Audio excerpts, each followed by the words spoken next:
Gandhi's makeover.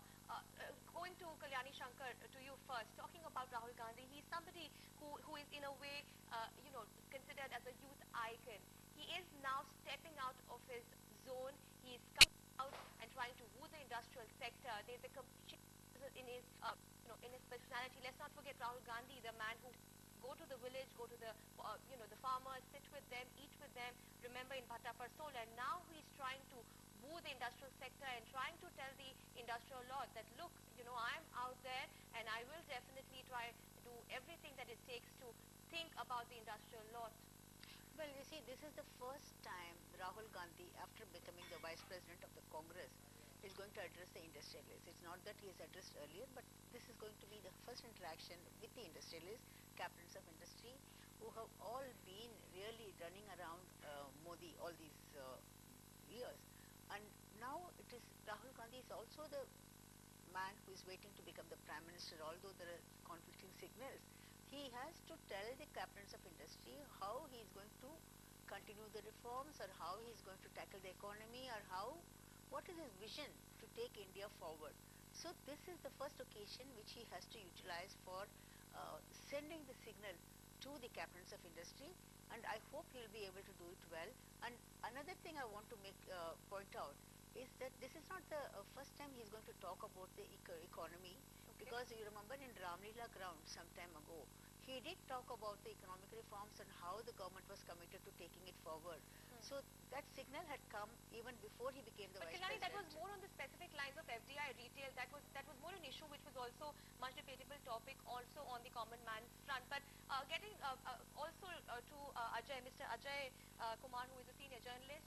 Ajay, if he, like what pointed out by Kalyani, that this is going to be a very crucial period for Rahul Gandhi. He is trying to expand his image. He's coming out of his zone, like I earlier mentioned, and his not so corporate image. He is now trying to come out and woo the industrial honchos. Do you think that he will be able to deliver as per what is required from his end? Yeah, definitely. See, before coming to your question directly, that is he able to deliver? Let's understand the Rahul style of the politics. Rahul's style of politics is quite different to Modi's style of politics. Modi is quite blowing kind of a person who blows out, while the Rahul style is that of a silent, soft-spoken, a kind of laid-back attitude, also to an extent for which he could be criticized. But saying that Congress, UP, or for that matter Rahul Gandhi is not concerned with the industry or the corporate would be quite wrong. You have man like Sam Pitroda as his advisor, as the advisor of the government. You have man like Nandan Nilekani over there. So the focus was quite clear that this government is quietly devoted. You have schemes like Aadhaar card, trying to put the entire data bank on the one single card. So the government is concerned. But if I talk in particular of UPA too, the era was marked by complete indecision process. There was no decision being made at the lower level of the bureaucracy. Why? That definitely Congress need to address. One thing which Congress is concerned, this is the election time. Because the government is going to go to the elections. I'm not saying 2014 or 2013, whatsoever it is mean. The election is facing. So there is a big challenge. But Ajay, when you talk about the people supporting, Rahul Gandhi, you said that Narendra Modi, yes, there is a general impression about the BJP leader and the Chief Minister of Gujarat that he has impressed the corporate world, and there are many agencies backing him, supporting him. But let's not forget, Kalyani Shankar, Rahul Gandhi has the entire brigade of the Congress party, senior leaders of Congress party who have made it clear, and this growing clamor of him being the prime ministerial candidate, even if he might have said he might have declined at Rahul Gandhi, but there is a growing clamor and there is a strong support from the senior leaders of the Congress party. Well, you see, that is also because there is nobody else on whom the party can agree upon. It is a Gandhi family which is undisputed and unchallenged so far. So Rahul Gandhi has an advantage over that. Coming back to the other question, you see, now this is also an occasion for Rahul Gandhi to say that whether he is going to follow his mother's footsteps, which is left of the center, which is also the Congress policy, or whether he is going to be more like Modi, pampering the captains of industry. So this signal, you don't know what he's going to give, because you're talking about Aadhaar card or food security which is going to come up, or Narega, all these things, or welfare measures. So how is he going to help the cabinets of industry now? And how is his vision going to be? It's not about today. He will have to start sending the signal right now. So this is the definitely the first first occasion. time. This is the Yeah. first occasion So almost this is after first 8 occasion. years that he's coming out and speaking. Yesterday we also heard Prime Minister Manmohan Singh coming out and talking to the industrial honchos at PII, and almost after 8 years Rahul Gandhi will be voicing his opinion and talking to the industrial heads, Kalyani. Yeah, you see, I don't think that he has ever sent any signal so far except that Ramlila Maidan thing. And earlier, before Indo-US nuclear deal, both the mother and son had endorsed the Prime Minister. Otherwise, he has been silent on all these issues. So this is the first time. I'm sure his speech writers are working overtime, and that's one reason why you will have to wait and see when he will send. Also,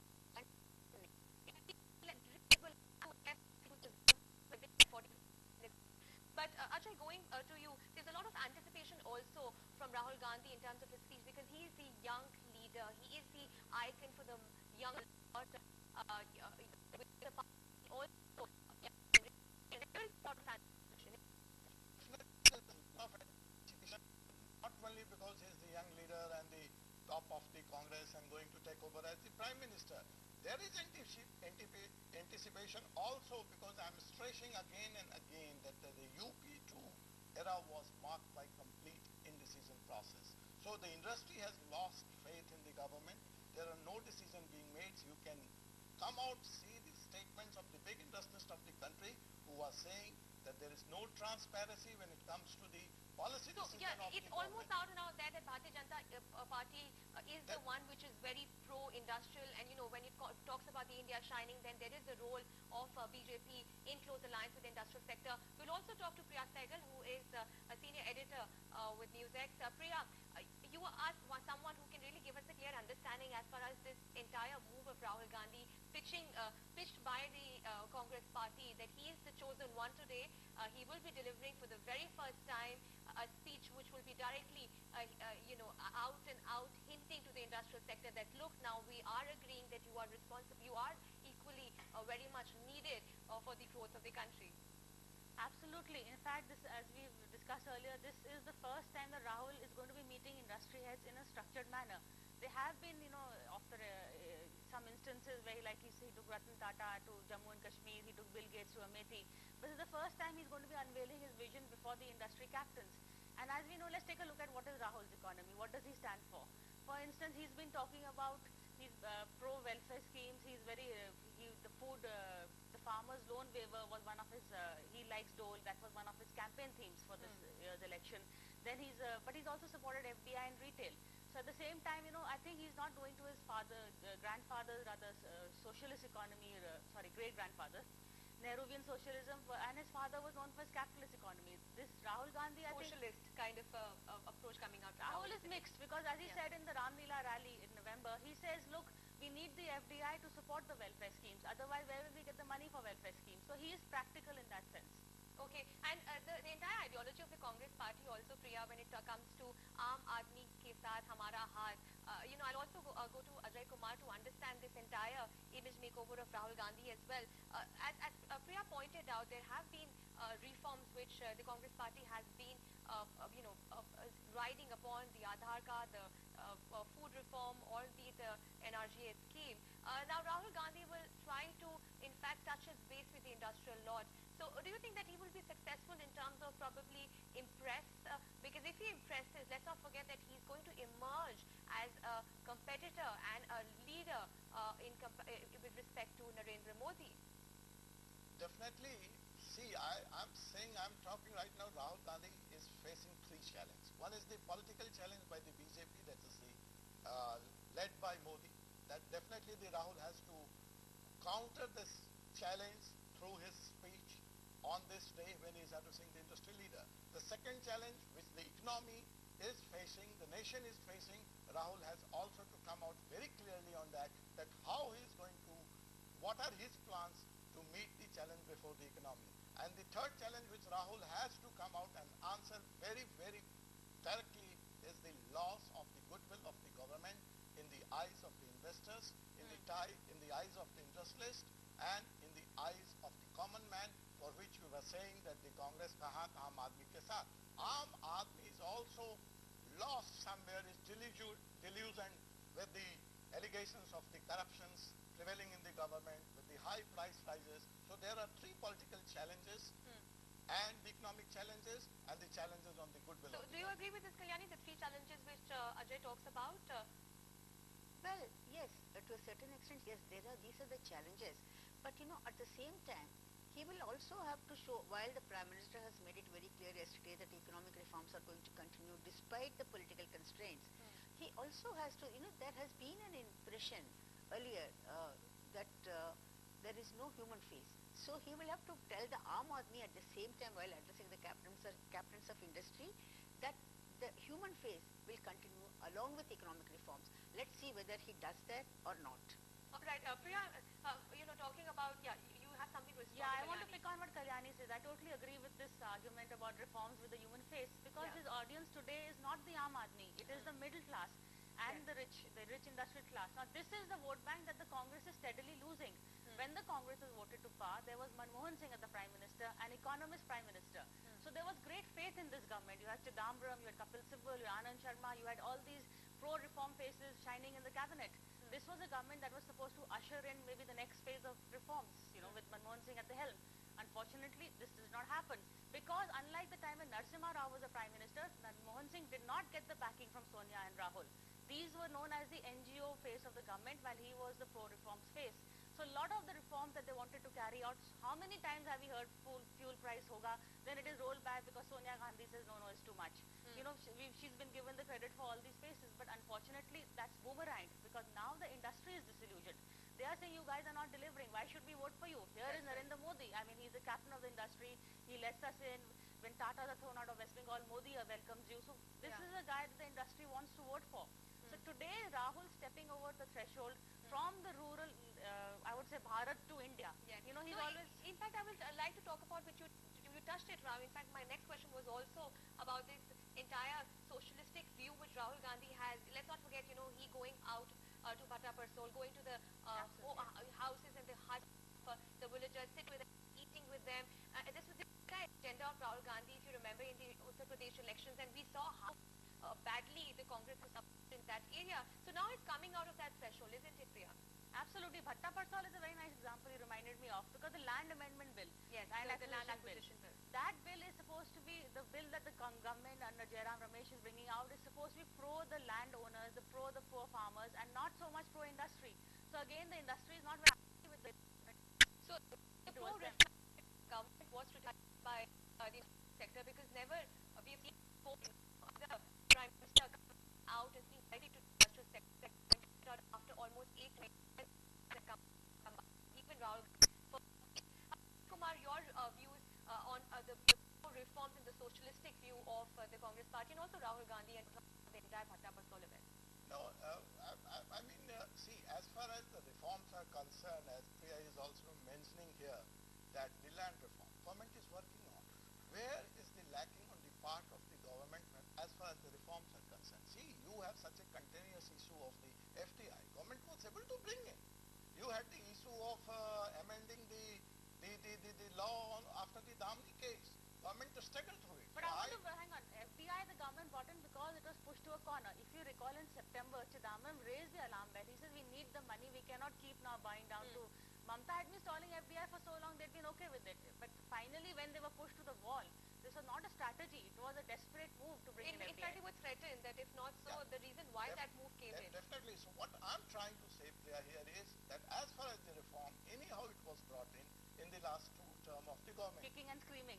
Kicking and speaking whatsoever. There is delivery as far as the reforms are concerned. Where the government has lagged, where this government has failed, it has failed not on the macro level but on the micro level. There was no policy decision. The files are not moving. The sanctions are not beginning. And there is overall fear of CBI. You do anything today, you talk to the bureaucrats, the top bureaucrats, you ask them, why you are not taking any decision? This is my right. And But they what will about ministers like Jayanti Natarajan and Jairam Ramesh, investment lobby that is stopping industry from getting the reform? And if you recall, Rahul has been siding with them in the POSCO agitation. Yeah. He took the side of the environment lobby versus the industry lobby. look at the signals Rahul himself is sending out. It has been completely socialistic and it has been very pro-reforms, and this is coming out for the very first time. Kalyani Shankar, your views as to this entire difference in the way of Rahul Gandhi. There's going to be a complete makeover now when he will deliver his speech at CII. He's going to touch base with the industrial lot. He's coming out of this entire socialistic view which we have seen in the past for the past many years. Well, I would say that this speech, through this speech, I'm sure his speech writers must have gone into all these. Through this, he will kind of reveal what is going to be the Congress party's economic agenda in the 2014 elections. So this is the first time that he will reveal this, and that has to be a mix of both. It's not only say a left of the center policy, but also, as Priya was saying, pandering to the industry also. So this mix, how is it going to go? He is going to explain that. I'm really waiting to see what kind of mix he is going to have, how he will please both the sides. It's going to be quite a balancing act, and I'm sure that at least on paper today he will try to do that. But whether it happens or not is something different. I have a question for Kalyani, if I may. Do you think he will disagree with the Prime Minister? Prime Minister has laid out a very good roadmap yesterday. From judging by past perceptions, Rahul has always agreed with the Prime Minister. Do you think he will deviate from the Prime Minister's line, or will we see something more of the same? Not in this forum. Definitely he will not deviate from him. But maybe later he might say that not this, not that. That is quite possible. But as of now, he will certainly try to please the captains of industry. And also don't forget, tomorrow at 2014 elections, the party needs money from the captains of industry. So right. unless he sends that signal also, I don't think that they'll get money. Today elections are very, very costly, thing. So all these things have to be taken in view while he's making his speech today. Let's also try and understand, our panel of guests. Let's try and understand the role of the Indian politicians. We've always seen that when it comes to the industrial lot, the politicians are very touchy when it comes to the industrial sector. And this time around, we are seeing that, with globalization coming in and with definitely a lot of focus on the growth and the development of the country, we are seeing the politicians coming out and edging out from the socialistic and the pro-Aam Aadmi and the common man attitude, and coming also close towards the industrial lot. So there is a changing trend in the approach of the Indian politician as well. I'll go to Priya first. No, absolutely. In fact, I think they're changing with the time, because you have to, give in, because as I said, there is India and there's Bharat. How can you pander to one part of the country and not the other? So in that sense, you have to evolve your strategy to counter to both and find a middle ground. I think Rahul's Ramlila ground speech, I keep coming back to it because that is the first time he's actually spelled out some of his economic vision in Delhi actually. Otherwise, he's doing it in, Uttar Pradesh rallies and cornerstones, which are really, bits and pieces. But here he made a statement which again I'm going to repeat, which is that you need welfare schemes to do reforms. That's why he's supporting FDI and retail, so he can have more farmer loan waivers, he can, give in more the food security bill, these kind of things. So Rahul is pragmatic enough to know he has to do a bit of NGO economy, plus he has to also take a leaf out of the Prime Minister's book. Ajay, do you agree with what Priya has to say on this changing attitude? No, Priya is very right, of course. Now, that's the point, I was trying to make when we moved on. See, there is one model of growth, that is Gujarat. If we discuss this, growth at what cost? I was referring that if last 15 years tenure of the Modi, if I talk of, there is no infrastructure being created in the health sector, there is no infrastructure in the education sector, whereas Priya was reporting that even in the reformist, supportive Congress government, there are ministers like Jayanti Natarajan and Jairam Ramesh who are opposed to the industries or the reform on the basis of environment. So what kind of growth this country is going to have in the new era? That is the question. The growth model, neglecting the Aam Aadmi, neglecting the basic infrastructure. As I was referring, 150 deaths out of 850 cases of swine flu reported from Gujarat. Whereas if you compare the data of Delhi, there were 1,000 cases reported in Delhi of the swine flu. So there's a kind of an unbalanced growth if you look at it also. One death. So Modi's growth, I see somewhere as very, very going down to the industries, giving land, throwaway prices to the industrialists, inviting them at any cost, which is the taxpayer money. So if you look at the two models which you're talking about, yes, Ajay. so two model, and I will refer same Ram Leela. We should not forget one Ram Leela and the other remember the other Ram Leela. So we Radhika must Rani. remember the latest Ram Leela Yeah. also. Yeah. So that is being played by the Ram being played on Nitish Kumar, Okay. where he talked of what kind of growth, exclusive or inclusive, leaving out the minorities, taking them. So there seems to be Taking the different. middle So these are these three class. different models which you're talking about. Three models. We have Three the Gujarat models. The model, we Congress have model, the Congress the model. Nitish model and the Yes. Modi model. So Kalyani Let's Shankar, when we take. talk about these three models, there's definitely a kind of an imbalance, be it the BJP, be it the Congress, or be it the other allies. When we talk about Nitish Kumar as well, there seems to be a imbalance in terms of looking out. One is pro-reform, or the other is pro-industry. Well, you see, I would say that Nitish Kumar also is somewhat akin to Congress model, according to some of the Congress leaders. But I want to go back to the other one. Modi model is not the only model which BJP is talking about. There is Madhya Pradesh, where the agricultural growth is much more than what happens in Gujarat. And Chhattisgarh, when you look at the PDS distribution system, it is a model for the entire country. Even Planning Commission has supported it. Yes. I mean, praised it. So Modi model, he is a big showman. He's been trying to make it appear as if that he is the only man who can make things move, and that he spent money for publicizing his own growth and whatever happens in Gujarat. But except getting the endorsement from the captains of industry, I doubt very much whether Modi model could be copied by the rest of the country. Priya's what also I'll get into this entire model debate which you're talking about. Priya, what do you agree with Ajay, or do you agree with all of us when it comes to that there's an imbalance between the models projected by different leaders? Yeah, definitely. I mean, I think every model has its pros and cons. So to say that this is the model for the rest of India, I think Yeah, that's a that's very true. difficult call to take right now. All right. But if you look at it, whether it is BJP or the Congress, by and large, they've been, the criticism is they both follow the same economic policies except for a little bit of difference here and there. I mean, if you look at BJP when it was in power, it was very right-wing. There was a lot of reforms going on then also. In fact, I would say a lot more reforms than the Congress government has undertaken. All right. So let's also, in fact, carry on with this entire idea of debate when it comes to comparison between Narendra Modi and Rahul Gandhi. This is one, comparison which will be definitely drawn once Rahul Gandhi finishes his 45-minute speech. We are aware about the differences which are there between the two leaders. My first reaction will be coming in from Priya Sehgal, talking about the two senior leaders. The differences when we talk about Priya.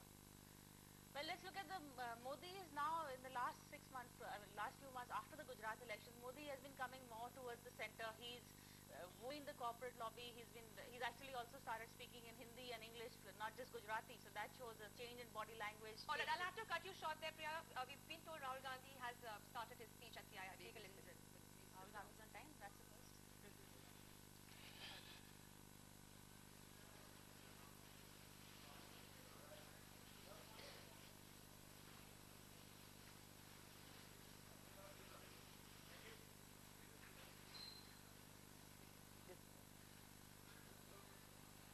Rahul Gandhi